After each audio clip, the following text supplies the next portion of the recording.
What about cleaning the mouth and the nose with water whilst one feels just like refreshing the mouth or in the middle of wudu?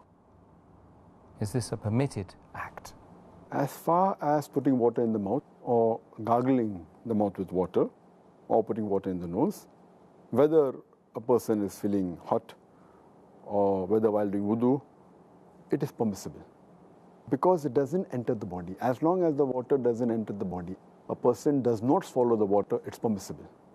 And in wudu, gargling is a requirement, putting water in the mouth is a requirement, but natural doing wudu is fard, before offering salah.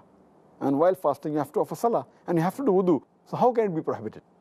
So when a person puts water in his mouth while gargling, in wudu or otherwise, he should be careful that he does not swallow the water.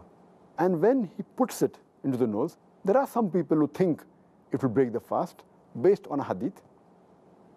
And that's the reason they only touch the water to the tip of the nose. And they don't put it inside because of the hadith of the Messenger of Allah subhanahu wa ta'ala. And Muhammad sallallahu alaihi wasallam said, it's mentioned in the hadith of Sunan Abu Dawud, volume number 2, in the book of fasting, hadith number 2360, that the Prophet said, snuff water excessively while doing wudu, except while fasting. That means the Prophet recommended that you should snuff, put the water excessively in your nose, except while fasting, indicating that if the water goes through the nose, into your throat, into the stomach, it will break the fast. That doesn't mean putting water in the nose is prohibited.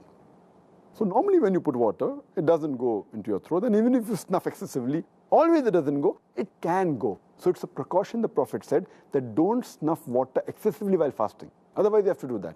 So this hadith also proves that putting water in the nose, it is permitted, but you have to be careful, you should not snuff excessively so that it goes into the throat. Otherwise the water goes into the throat and the stomach, either via the mouth or the nose, it will break the fast. But unintentionally, while doing wudu or while gargling, if the water does enter, inshallah, Allah will not hold you responsible because it's done unintentionally.